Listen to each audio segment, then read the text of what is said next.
The title of this work, FAA, First Aid for Anxiety, is no coincidence. In the medical world, first aid is the immediate intervention during an acute crisis. In the realm of the human psyche, the principle remains the same. Consider these words a first aid kit for your consciousness. A toolkit designed to intervene directly in the thought processes that nourish fear at the very moment uncertainty strikes. My drive to share this stems from a radical discovery. For years, I lived under the heavy yoke of clinical labels: generalized anxiety disorder, social phobia, agoraphobia, and hypochondria. I followed the traditional paths of therapy and medication. Yet fear remained a constant shadow, trailing my every step. It wasn't until 2016, in the depths of a burnout, that I discovered the deconstruction of the thinking brain. Suddenly, I understood. My own neurological system was not just producing fear, it was actively maintaining it. I do not write to you today as a clinical psychologist, though I am a certified counselor. I write as an analyst of the human experience. I am self-taught, a man who had to dismantle his own foundations brick by brick, only to rebuild them with a strength that can only come from such a collapse. In the first part of this journey, I will take you through a series of traumatic events from my own life. I share these fragments not for sensation, nor to seek pity, but as case studies. Behind every event, we will deconstruct its impact. We will ask, how did this shape a character? Which limiting beliefs were planted in that soil? And most importantly, how did I later dismantle that architecture to give the event a functional place in the present? This is not a collection of coaching cliches or simple bandages for the soul. It is an invitation to confrontation and self-insight. I offer you a method of mindfulness and being aware that transformed my life at an incredible pace.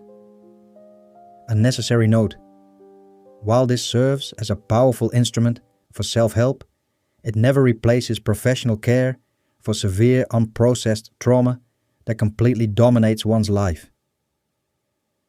Every human experiences their struggle in a unique way. The details differ, but the mechanisms of fear are universal. The events I describe are brief and focused, aimed at the essence of the lesson hidden within.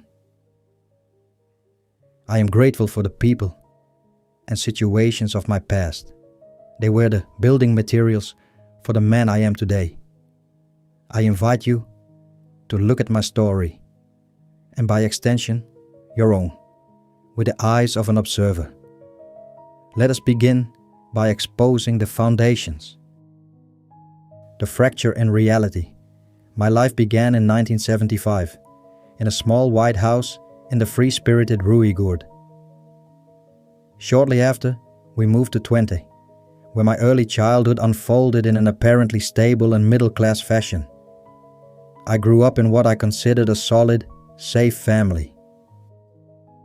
But when I was 9 years old, the architecture of that reality was dismantled in a single moment.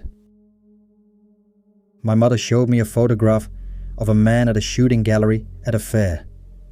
Her words were brief and irrevocable. "This is your real father." The shock was immense, but what followed is characteristic of the patterns I would later deconstruct as an analyst. Instead of making space for my own bewilderment, fear or grief, my first instinct was to comfort my mother. This is the essence of parentification. The child takes on the emotional caregiving role for the parent. At that moment, a destructive pattern was unconsciously confirmed. My own emotions came second. Harmony and the stability of the other were prioritized over my own inner truth. The foundation upon which I had built my safety turned out to be a construction of withheld facts. The period between my birth and my 11th year determined my later mental development. The events described are more than mere memories. They are the moments when the blueprint of my later anxieties was drawn. I consciously choose the age of 11 as a boundary, for that is where a radical shift occurred. But before we look at that shift, we must analyze the incidents that laid the soil for the diagnoses I would receive years later. These are the cracks in the foundation. We look at the past not to suffer, but to understand the blueprint of our current anxieties. Remember, you are not the house, you are the one who inhabits it. By analyzing these building materials, we stop being the victim of the architecture and start becoming the architect. In the next part of our journey, we will look at how we can begin to dismantle these old walls and find the space, the now, where fear cannot breathe. In the next episode, we will step into the back seat of a car, where environmental danger and the body's primal freeze response collided. Thank you for listening to Inner Resonance. Stay aware.